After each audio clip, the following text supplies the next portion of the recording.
So the Samsung Galaxy S8 is just one of the most perplexing phones that's ever been made, in my opinion. It was one of the best phones, I think, of 2017, and it's probably been one of the best phones made probably since, I would say, since its release from Samsung. It was super impactful. Now, I don't think anybody should be buying this phone anymore, to be honest, but when you look at a phone like a Samsung Galaxy S8, this is a crazy phone. And the fact that it's, basically 6 years old this year, and for how well this phone has held up, it's just insane to me. And every time I get a chance to look at a device like this, it just keeps getting crazier and crazier how good of a job Samsung did with this phone. Now, I will say on the outside, one of my favorite things about this phone still has to be the display. I think the display of this phone looked beautiful when it first came out, and it still looks very, very good. It may not be the sharpest panel, it may not be the best looking panel anymore, and it's 60 Hz, not a 120 Hz, but I still think it's a very good display. And for the fact that this thing came out, 6 years ago, it kind of shows how well these Samsung panels hold up versus, I would say the iPhone X's panel holds up well. The iPhone 8's panel, not so much, but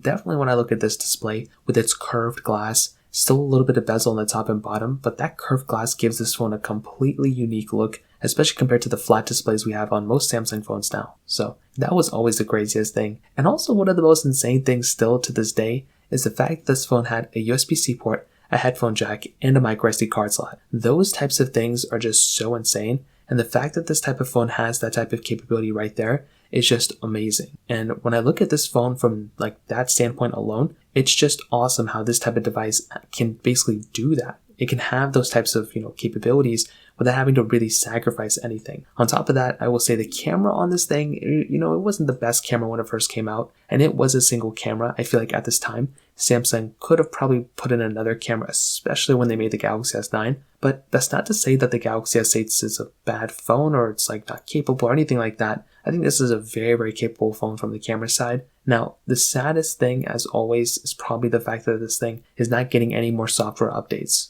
Now, that is the biggest problem I've seen. And when you're getting a phone like Galaxy S8, you're going to be getting a phone, I think, that's still kind of relevant in some ways. But the way this phone has held up the best, I would say, is probably with the body. Although this thing did end off with One UI 1, which I'm really happy with, I will say this thing probably could have gotten One UI 2, One UI 3, One UI 4, even One UI 5. I feel like this phone could have easily gotten it. And the fact that it didn't is kind of the weirdest aspect of this device. So ultimately, I will tell you, the Galaxy S8, for holding up so well 6 years later is so insane. And every time I think back to myself, wow, it really is 2023. I just keep thinking to myself, Samsung just did a good job with this phone, back in 2017. And it's been so many years since then, and this phone is still killing it. So I'd love to hear your thoughts about this. Let me know in the comment section below. Hit the like button, that'll mean so much, but definitely hit that subscribe button. More importantly than everything else, I love every single one of you guys. Hopefully I'll catch you guys in the next video. Peace out till then.